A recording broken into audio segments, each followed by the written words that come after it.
The morning sunlight filtered through the blinds, casting stripes across our breakfast table.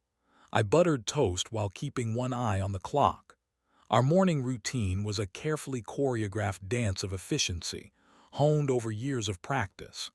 My daughter Lily hummed to herself as she packed her specialized textbooks into her backpack. At 14, her determined spirit shone through despite the physical challenges she faced daily. "Do you have your compression socks?" I asked, sliding her plate of scrambled eggs across the table. "Already wearing them," Lily replied, tapping her leg under the table. "And I have the backup pair in my bag." I nodded with approval. Lily had been born with a rare circulatory condition that affected her lower extremities. Simple tasks like walking became complicated when blood pooled painfully in her feet. The specialized shoes we purchased were expensive but necessary, designed with extra room and adjustable closures to accommodate swelling throughout the day. Most importantly, they needed to remain loosely tied to avoid restricting circulation.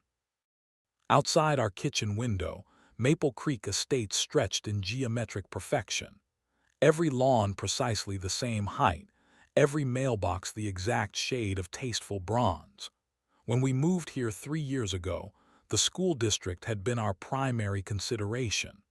Lily needed the specialized education program they offered. The homeowners association had seemed like a minor inconvenience at the time. "Remember, the Community Spring Festival is this weekend," Lily mentioned, excitement brightening her eyes. "Ms. Rodriguez said I could help at the craft table." "That sounds wonderful," I replied, packing my own bag with government identification cards and security clearance badges. I never discussed the specifics of my work as a federal threat analyst, even with Lily.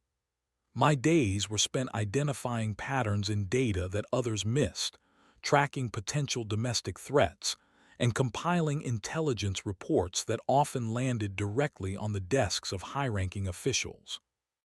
We stepped outside into the crisp morning air. Mrs. Abernathy across the street was already inspecting her roses, pruning shears in hand. She offered a tight smile before her eyes dropped pointedly to our walkway. The decorative stones I had installed last weekend apparently did not meet neighborhood aesthetic guidelines, though no formal complaint had appeared yet. "Good morning, Mrs. Abernathy," I called with deliberate cheerfulness. Her response was a noncommittal wave. As I helped Lily into our sedan, I noticed Mr. Chen from 2 doors down watching us with a strange expression. When our eyes met, he quickly looked away and hurried inside. The interaction left me with an odd feeling, one I had learned not to ignore in my professional capacity. Something in the neighborhood dynamic had shifted recently, though I could not yet identify what. "Dad, do you think people will like the origami station I planned for the festival?" Lily asked as I started the car. "They will love it," I assured her, pushing aside my uneasiness. "Your paper cranes are museum-worthy." As we pulled away from our perfectly regulation-compliant house, I noticed a woman I did not recognize standing near the community bulletin board, taking notes with brisk efficiency. She wore a blazer despite the warm weather, her posture radiating authority. Something about her triggered my professional instincts, that same feeling I got when analyzing data that did not quite add up. Little did I know that within 48 hours, I would be calling upon every skill I had developed in 15 years of federal service, not to protect national security, but to defend something far more precious: my daughter's dignity and well-being against a threat hiding behind HOA bylaws and a perfectly pressed blazer. The community center buzzed with activity when I dropped Lily off for the spring festival. Colorful paper lanterns hung from the ceiling, and folding tables lined the perimeter, each dedicated to different crafts and activities. Lily immediately spotted her art teacher and waved enthusiastically. "I will be back in 2 hours," I told her, adjusting her backpack strap. "I have that conference call I cannot reschedule, but I will come right after." "I will be fine, Dad," Lily assured me with the confidence of a teenager seeking independence. "Ms. Rodriguez knows about my condition." I watched her navigate carefully through the crowd, her gait slightly uneven but determined. Her shoelaces were intentionally loose as her doctor had instructed, allowing for the inevitable swelling that occurred when she stood for long periods. The sight of her joining her classmates at the origami table filled me with pride, tempered with the perpetual vigilance all parents of children with disabilities share. What I did not see as I left was the woman in the blazer entering from the opposite door, a clipboard clutched to her chest and a name tag reading Corinne Westfield, HOA Board Secretary. Later, piecing together the events from multiple witnesses, I understood that Corinne had spent the first hour of the festival not enjoying the community gathering, but documenting violations of HOA regulations. Her attention eventually focused on my daughter, who was happily demonstrating paper folding techniques to younger children. According to Lily, the confrontation began innocuously enough. "Excuse me, young lady," Corinne had said, approaching the craft table. "I notice your shoelaces are untied. That presents a safety hazard in our community space." Lily, ever polite, had explained her medical condition. "Thank you for your concern, but my doctor requires that I keep them loose. I have circulation problems in my feet." Witnesses reported that Corinne's smile never wavered, though it failed to reach her eyes. Community standards apply to everyone, disability or not. This is about safety and appearances. "But I have a note from my doctor," Lily had protested, reaching for her backpack. Corinne did not wait for documentation. In a move of breathtaking arrogance, she knelt down and grabbed Lily's foot. "This will just take a second to fix," she said, yanking the laces tight and double knotting them with efficiency. "There, now you look proper." The pain was immediate. Lily gasped as the tightly cinched laces compressed her already compromised circulation. But Corinne had already moved on to inspect another table, making notes on her clipboard. Ms. Rodriguez found Lily trying to loosen the knots with trembling fingers, tears streaming down her face. By the time I arrived, responding to an urgent text, Lily was sitting in a chair, her face pale, while her teacher tried to help her remove the shoe entirely. "What happened?" I demanded, dropping to my knees beside my daughter. "Some HOA lady tied her shoes too tight," Ms. Rodriguez explained, frustration evident in her voice. Lily told her about her condition, but she would not listen. I finally managed to remove the offending shoe, revealing angry red marks where the laces had dug into Lily's swollen skin.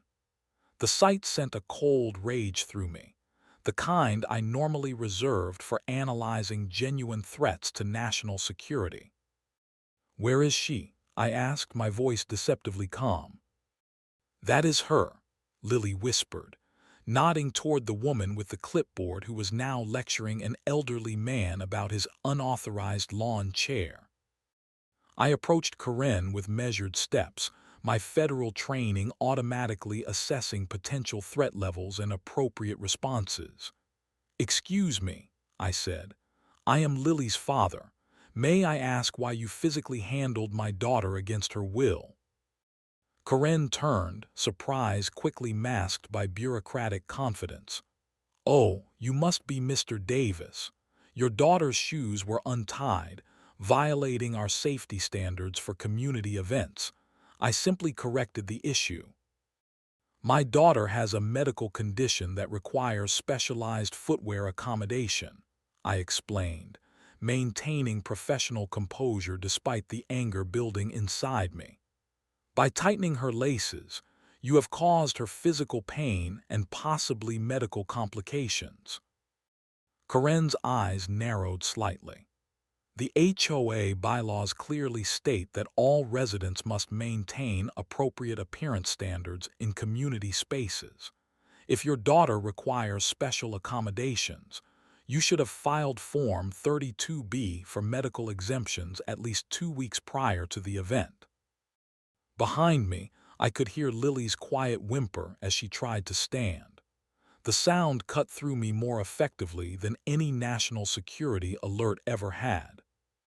"This is not over," I stated, turning away to attend to my daughter. "Not by a long shot." Corinne's voice followed me. "The rules apply to everyone, Mr. Davis, even federal employees." I froze momentarily, wondering how she knew where I worked. In that moment, something shifted in my perception. This was no longer just a neighborhood nuisance. My professional instincts classified Corinne Westfield as something far more concerning, a person abusing authority with targeted intent. The emergency room doctor examined Lily's feet with gentle care, his expression growing more concerned as he noted the patterns of restricted circulation. "How long were the shoes tied tightly?" he asked, making notes in her chart. "Approximately 30 minutes," I replied, recalling the timeline with the precision my job demanded. He nodded grimly. "With her condition, that is enough to cause significant issues. We will need to monitor for potential tissue damage over the next few days. I am prescribing anti-inflammatory medication and recommending she stay off her feet entirely this weekend." I absorbed this information with outward calm, though internally my analytical mind was already categorizing the event as assault. The doctor provided documentation of the medical visit and his assessment of the cause, which I care. Fully placed in my briefcase. Document everything, the first rule of threat assessment. That evening, after settling Lily with her medications and favorite books, I retreated to my home office. The wall calendar, family photos, and children's artwork concealed its dual purpose as a secure workspace for sensitive government analysis when I worked from home. I cleared a corkboard and began what my colleagues would instantly recognize as a threat assessment matrix. At the center, I placed Corinne Westfield's name. Around it, I added what little I knew about her: HOA board secretary, approximately 50 years old, knowledge of my employment, history of rules enforcement. The board looked embarrassingly empty compared to the complex networks I typically mapped in my professional capacity. That would soon change. I began with public record searches, utilizing skills honed through years of federal database navigation. Corinne Westfield had moved to Maple Creek Estates 5 years ago, shortly after a divorce. She had quickly secured a position on the HOA board, first as a general member, then rapidly ascending to secretary with unusual speed. Property records showed her house was the smallest model in the development, purchased at the market low point, suggesting possible financial constraints despite her carefully cultivated appearance of affluence. More interesting were the minutes from HOA meetings, publicly available on the community website. A pattern emerged of steadily increasing fines and enforcement actions since Corinne joined the board. Complaints had doubled, then tripled. Special assessments had increased without clear accounting for the funds. I was still analyzing these records when a soft knock interrupted my concentration. The digital clock showed 11:37 p.m., far too late for casual visitors. Opening the door cautiously revealed Mrs. Nguyen from 3 houses down, looking nervously over her shoulder. "I heard about what happened to your daughter," she whispered. "May I come in?" Over tea at my kitchen table, Mrs. Nguyen shared her own experience with Corinne Westfield. Her adult son, who used a wheelchair, had been repeatedly fined for a ramp installation despite having proper permits. The harassment had grown so severe that her son no longer visited her home. "She targets people who are different," Mrs. Nguyen explained, her hands trembling slightly around her teacup. "But nobody wants to challenge her. She knows people at City Hall, and suddenly building inspectors appear if you complain." After Mrs. Nguyen left, promising to connect me with others who had experienced similar treatment, I returned to my analysis board with renewed purpose. I added her account, along with the connection to city officials, a potential explanation for Corinne's confidence in her unchecked authority. Over the next 3 days, as Lily recovered at home, more neighbors came forward, always after dark, always looking over their shoulders. Mr. Chen described how his mother had been cited for hanging traditional Chinese New Year decorations. The Rodriguezes had been fined repeatedly for unauthorized gatherings when their extended family visited for Sunday dinners. The pattern was unmistakable. Enforcement actions disproportionately targeted families of color, households with disabled members, or anyone who deviated from Corinne's narrow definition of community standards. I documented each account with professional detachment, but inside, my resolve hardened. This was not random rule enforcement but a systematic campaign of discrimination hiding behind HOA bylaws. On the third evening, while reviewing financial documents I had requested as a dues-paying member, something caught my attention. The accounting for special project funds showed significant discrepancies. Money collected for playground improvements that never materialized, landscaping contracts with vague descriptions, and no verifiable outcomes. Professional experience allowed me to recognize the patterns of potential financial impropriety. I stayed up until dawn cross-referencing bank deposits with project timelines. By sunrise, I had compiled enough evidence to suggest that Corinne Westfield might be doing more than selectively enforcing rules. The HOA's financial records indicated possible embezzlement, carefully disguised as legitimate expenses. My daughter found me at the kitchen table, surrounded by papers and my laptop showing spreadsheets of financial data. "Are you okay, Dad?" she asked, her voice small but concerned. I looked up, suddenly aware of how this must appear. "Just doing what I do best, honey, finding patterns that others miss." Lily studied my wall of evidence, her intelligent eyes taking in the connections I had mapped. "Is this about what happened to me?" "It started that way," I admitted, "but it has become about something bigger. Sometimes when people hurt others, it is part of a larger pattern of behavior." Lily nodded with understanding beyond her years, "Like when you find bad people at your work." "Something like that," I replied, carefully organizing my documentation into folders. "But this time, the evidence stays right here in our neighborhood." What had begun as a parent's outrage had transformed into something I recognized from my professional life, a methodical investigation into abuse of power. Corinne Westfield had tied my daughter's shoelaces too tight, but she had no idea she had also triggered the full analytical resources of someone trained to dismantle threats systematically, thoroughly, and completely. The HOA boardroom fell silent as I finished presenting my complaint. 5 board members sat behind a folding table, expressions ranging from boredom to obvious hostility. Corinne Westfield sat among them, her posture rigid with confidence.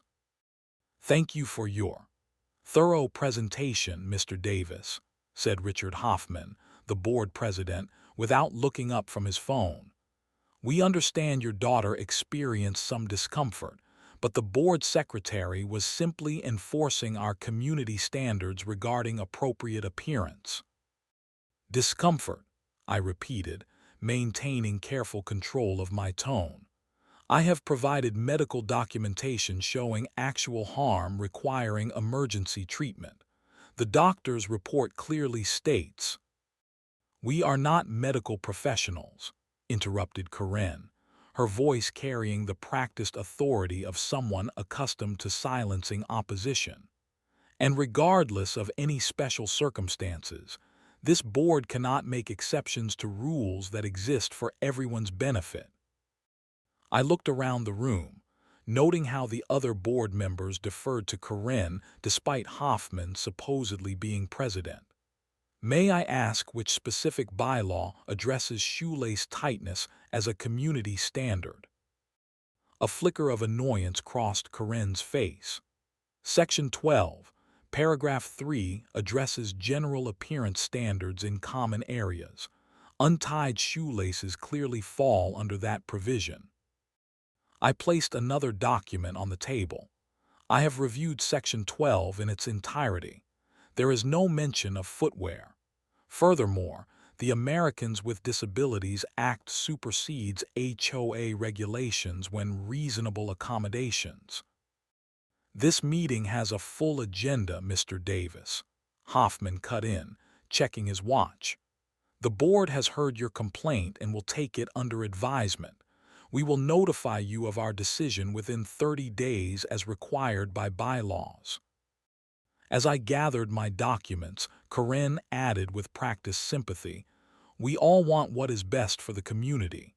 Perhaps consider whether this neighborhood is the right fit for your special circumstances." The thinly veiled suggestion that my disabled daughter did not belong in their community triggered a cold anger I typically reserved for work scenarios involving genuine security threats. But I simply nodded professionally and departed, adding this interaction to my mental evidence file. The following weeks brought escalating complications. Medical bills arrived from Lily's emergency room visit and follow-up appointments, totaling over $2,000. Our health insurance classified it as non-emergency care and covered only a fraction of the cost. More concerning were the violation notices that began appearing on our door with suspicious frequency. Our trash cans had allegedly remained visible 3 inches beyond the permitted time window. Our grass exceeded the allowable height by 1/4 inch. The decorative stones on our walkway used non-approved materials. Each violation carried increasingly hefty fines.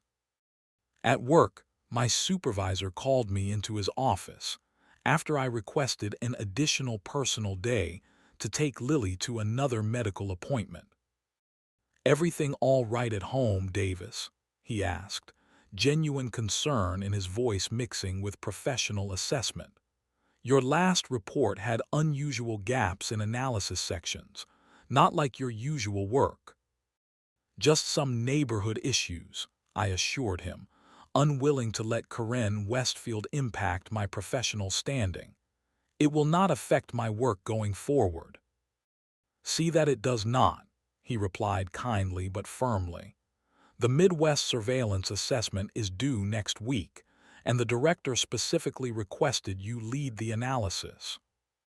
The pressure mounted from multiple directions. Neighbors who had initially shared their experiences became scarce, avoiding eye contact when we passed on the street. Mrs. Nguyen apologetically canceled our planned meeting, later sending a text explaining she had received a violation notice regarding her garage door paint color and could not risk further trouble. Even more troubling was Lily's deteriorating emotional state. My confident, independent daughter grew anxious about leaving the house, constantly checking her appearance for potential violations. She began declining invitations to community events where Corinne might be present. "She watches me," Lily confided one evening. "Yesterday at the bus stop SHE was taking pictures of my shoes with her phone." The final obstacle emerged when I attempted to engage local authorities. The police officer listened to my account of Corinne physically handling my daughter against her will, reviewed the medical documentation, then sighed heavily. "Look, Mr. Davis, I understand your frustration, but this is clearly a civil matter between you and your HOA. We cannot get involved in neighborhood disputes over rules enforcement." His dismissive attitude struck me as unusual for what constituted, at minimum, unwanted physical contact with a minor. That evening, I ran the officer's name through public records databases. Officer James Wilson had a connection I had missed. His brother-in-law was Peter Westfield, Corinne's ex-husband who still shared ownership of investment properties with her according to county records. The revelation should have been discouraging. Instead, it crystallized my understanding of what we were facing. Corinne had built a network of influence throughout local institutions, creating a protective barrier around her activities. It explained why previous complaints had failed and why neighbors feared speaking out. That night, Lily found me again at the kitchen table, surrounded by documents and my laptop. Her feet, still showing faint marks from the incident, peeked out from beneath her pajama pants. "Are we going to have to move, Dad?" she asked quietly. I looked at my daughter, considering the impact of this conflict on her well-being. The analyst in me calculated possible outcomes, risks, and benefits of various approaches.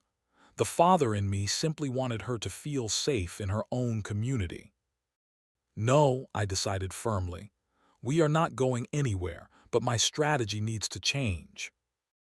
What had begun as a straightforward complaint had evolved into something more complex, a contest against an entrenched system of influence. Corinne had connections, but she had never faced an opponent trained to identify and dismantle networks of threat. The time had come to shift from defense to offense. 3 in the morning has a particular quality of silence. In the subdued blue light of my laptop screen, I reached a critical realization that changed everything. This was not merely a neighborhood dispute requiring local resolution. What Corinne Westfield had done, targeting vulnerable residents, particularly those with disabilities, potentially violated federal civil rights laws. I pulled out fresh legal pads and began drafting a new approach. The Fair Housing Act, Americans with Disabilities Act, and several other federal statutes superseded HOA bylaws. Corinne had not simply been rude or overzealous. She had potentially engaged in systematic discriminatory practices that fell under federal jurisdiction. When morning came, I called in sick to work for the first time in 5 years. This situation required my full analytical capabilities. I began with a carefully worded email to a former colleague now working at the Department of Justice's Civil Rights Division, requesting guidance without revealing specific details of our situation. By noon, I had cleared off the dining room table and covered it with 3 distinct categories of evidence: disability discrimination cases, financial discrepancies in HOA accounts, and documentation of the selective enforcement patterns against protected classes of residents. Lily returned from school to find me surrounded by legal reference materials and spreadsheets. Instead of appearing concerned, her face brightened with interest. "You have that look," she observed. "The same one you get when you talk about solving big problems at work." I smiled, realizing how perceptive she was. I decided to approach this situation the way I would a professional case. "Want to help?" For the first time since the incident, Lily's enthusiasm returned. She pulled up a chair and listened intently as I explained my analysis in age-appropriate terms. To my surprise, she began offering insights I had missed. "Corinne always watches the Rodriguez family's house on Sundays when they have gatherings," she noted, adding a detail to my timeline. "And she took pictures of Mrs. Abernathy's grandson who uses a walker when he visited last month." Lily's observations supplemented my data beautifully, adding the human elements that sometimes escaped my analytical approach. Together, we created a comprehensive timeline of Corinne's discriminatory actions against families with disabilities, elderly residents, and households of color. That evening, my former colleague responded with exactly the information I needed. Housing discrimination based on disability status was indeed a federal matter, and the pattern I described warranted further investigation. She provided contact information for a disability rights attorney who specialized in housing cases. The attorney, Elaine Morales, reviewed our evidence during a video call the next day. Her professional demeanor cracked when she saw the medical photos of Lily's feet and the pattern of targeted enforcement actions. "This is textbook discrimination hiding behind HOA authority," she stated, typing notes furiously. "And if your financial analysis is correct about the misappropriation of funds, there could be additional charges." For the first time in weeks, I felt the professional satisfaction of having properly identified and classified a threat. "What is our next step?" "Document everything going forward," she advised. "I recommend installing legal recording devices at your property boundaries. Maryland is a two-party consent state for audio recording conversations, but video recording in public areas of your property is permitted." The following weekend, Lily helped me install security cameras at strategic locations around our property. Her technical skills surprised me as she configured the cloud storage options more efficiently than I could have. "Dad," she said as we tested the final camera angle, "I think I want to be a lawyer when I grow up, like Ms. Morales." I looked at my daughter with pride, amazed at how she had transformed this ordeal into inspiration rather than defeat. "You would make an excellent advocate." With our documentation system in place, I moved to the next phase. Using my professional network, I connected with a forensic accountant who specialized in fraud investigations. Without revealing specific details, I obtained guidance on exactly what financial records to request from the HOA and how to analyze them for evidence of misappropriation. The final piece came together when I received a call from Mrs. Nguyen, her voice trembling with both fear and determination. "Mr. Davis, I spoke with my son. He is willing to file a formal complaint about the ramp situation, and he knows 3 other families in the neighborhood with similar experiences." That evening, I filed an anonymous complaint with the Department of Housing and Urban Development, detailing the pattern of discrimination and potential financial improprieties. The complaint included enough specific information to trigger an official investigation, but protected the identities of vulnerable residents. As I sealed the certified mail envelope, I felt the familiar clarity that came with properly executing a complex operation.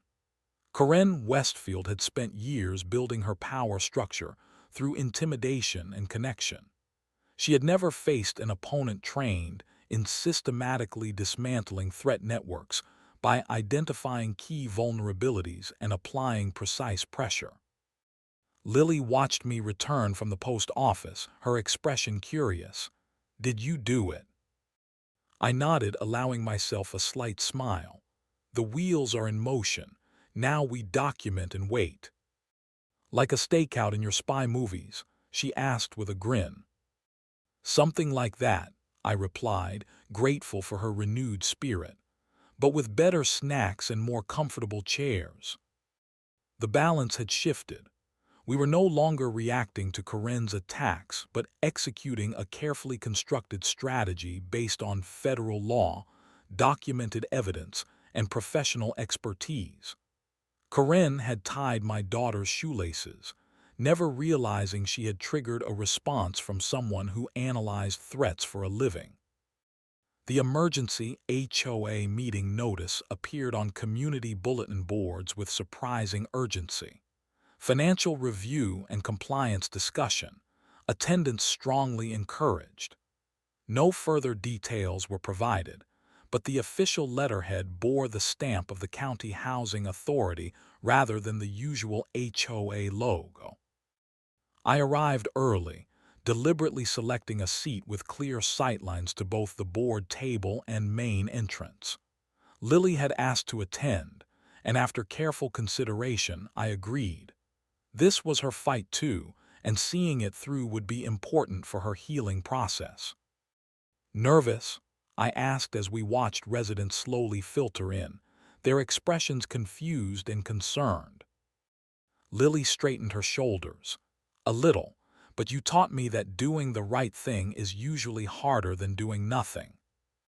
The room filled quickly, an unusual occurrence for typically sparsely attended HOA meetings. Mrs. Nguyen nodded subtly in our direction before taking a seat near the back. The Rodriguez family entered as a united group, positioning themselves near the side exit. The tension in the room was palpable, like the atmospheric pressure change before a significant storm. At precisely 7:00 p.m., Corinne Westfield entered with her usual confident stride, flanked by the other board members. Her expression faltered momentarily when she noticed three unfamiliar individuals already seated at the board table, their government credentials displayed prominently before them. Board President Hoffman cleared his throat nervously. "Good evening, everyone. We have some, special guests tonight from the County Housing Authority and Federal Housing Office. They have requested this emergency meeting to address me concerns that have been brought to their attention." The woman at the center of the trio stood, her professional demeanor unmistakable. "Good evening. I am Margaret Chen, Senior Investigator with the Department of Housing and Urban Development. My office has received formal complaints regarding potential violations of federal housing laws, particularly concerning discriminatory practices against protected classes and financial irregularities within this homeowners association."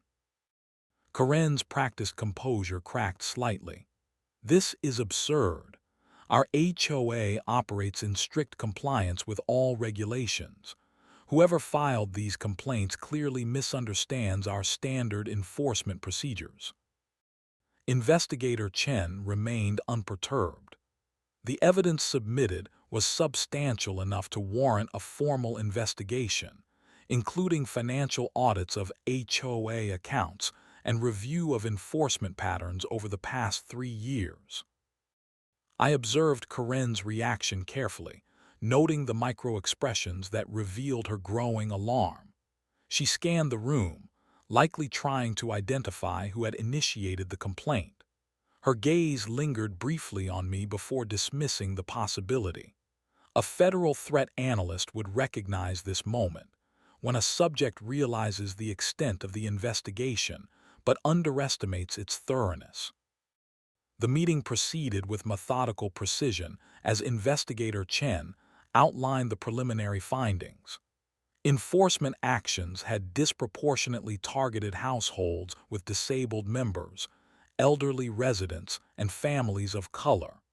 Financial records showed unexplained discrepancies between collected fees and documented expenditures, particularly in community improvement categories.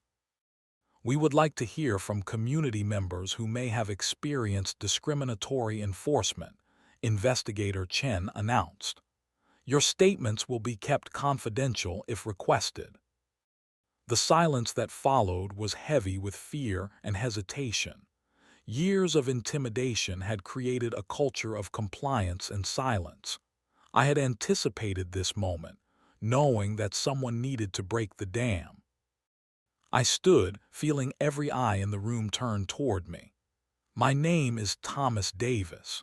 3 weeks ago, HOA Board Secretary Westfield physically handled my disabled daughter against her will, causing medical complications that required emergency treatment. With calm precision, I detailed the incident, the medical consequences, and the subsequent pattern of targeted violations against our property.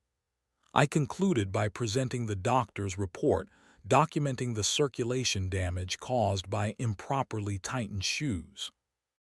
Karen immediately objected. Mr. Davis is clearly exaggerating a minor incident involving standard safety enforcement. If his daughter requires special accommodations, the proper exemption forms should have been filed in advance. "May I speak?" Lily's voice, though quiet, carried clearly across the now silent room. Investigator Chen nodded encouragingly. "Of course." Lily stood, her hands trembling slightly but her voice steady. "My name is Lily Davis. I have postural orthostatic tachycardia syndrome with circulatory complications. My condition requires specialized footwear accommodation, including loosely tied shoes to prevent blood pooling and circulation restriction." She described the pain and humiliation of having a stranger forcibly tighten her shoes despite her protests, the medical consequences that followed, the fear that now accompanied her participation in community events. "I should not have to file special forms to be treated with basic dignity and have my medical needs respected," she concluded. Her testimony broke the silence. Mrs. Nguyen rose next, describing the harassment her wheelchair-using son had experienced. Then Mr. Rodriguez detailed the citations his family had received for excessive occupancy during family dinners. One after another, residents shared experiences that, viewed individually, might seem like strict rule enforcement, but collectively revealed a disturbing pattern of targeted discrimination. Throughout these testimonies, Karen became increasingly agitated. When she attempted to interrupt Mrs. Abernathy's account of being cited for her grandson's mobility equipment, I produced a small recorder. "Before you speak further, Ms. Westfield, you should know that we have documented evidence of your threatening statements to several residents who raised concerns about selective enforcement." I played a brief clip of Karen telling Mrs. Nguyen that troublemakers might find themselves facing building code inspections. The recording had been legally obtained on our property boundaries when Karen had approached our neighbor. Karen's face flushed with anger. "This is absurd. You cannot possibly." Additionally, Investigator Chen interrupted, "Our preliminary financial audit has identified approximately $37,000 in HOA funds allocated to projects that show no evidence of completion. The landscaping contract with Westfield Designs appears particularly concerning." The revelation that Karen had been directing HOA funds to a company sharing her name caused an audible gasp from the assembled residents. Board President Hoffman looked stricken, suddenly realizing his potential liability in failing to provide proper oversight. "This is a witch hunt," Karen declared, standing abruptly. "I have devoted years to maintaining standards in this community. Without proper enforcement, property values would collapse." In a final desperate move, she pointed directly at Lily. "If certain people cannot abide by simple community standards, perhaps they should live elsewhere. Special needs should not inconvenience the majority." Her outburst confirmed everything the investigation had suggested about her motivations and discriminatory intent. As she moved toward the exit, her gaze fixed venomously on my daughter. Several neighbors physically stood between them in a symbolic gesture of protection. Investigator Chen's voice cut through the tension. "Ms. Westfield, our office will be conducting a complete audit of all HOA financial records. Additionally, the evidence presented tonight supports further investigation into potential violations of the Fair Housing Act, Americans with Disabilities Act, and possibly financial fraud statutes. As the meeting concluded, residents gathered in small groups, their fear of retaliation finally overcome by the realization that federal oversight would protect them from further harassment. The community had found its voice against tyranny disguised as rule enforcement. Corinne Westfield had entered the room as an unquestioned authority. She left as a subject of multiple federal investigations, and it had all begun with a pair of shoelaces tied too tight. Autumn painted our neighborhood in warm hues of amber and gold, marking 6 months since the emergency HOA meeting that had changed everything. The transformation of Maple Creek Estates was visible in both concrete and subtle ways. The "For Sale" sign in front of Corinne Westfield's house had been replaced with "Sold" 3 months ago, shortly after the county prosecutor announced charges related to financial misappropriation of HOA funds. The morning air carried a crisp sharpness as I sipped coffee on our front porch, watching Lily demonstrate her specialized shoe-tying technique to Emma, the newest addition to our neighborhood, a 10-year-old who used forearm crutches. The girls had become fast friends when Emma's family moved into Corinne's former house, attracted by the newly advertised, inclusive community guidelines our HOA now proudly promoted.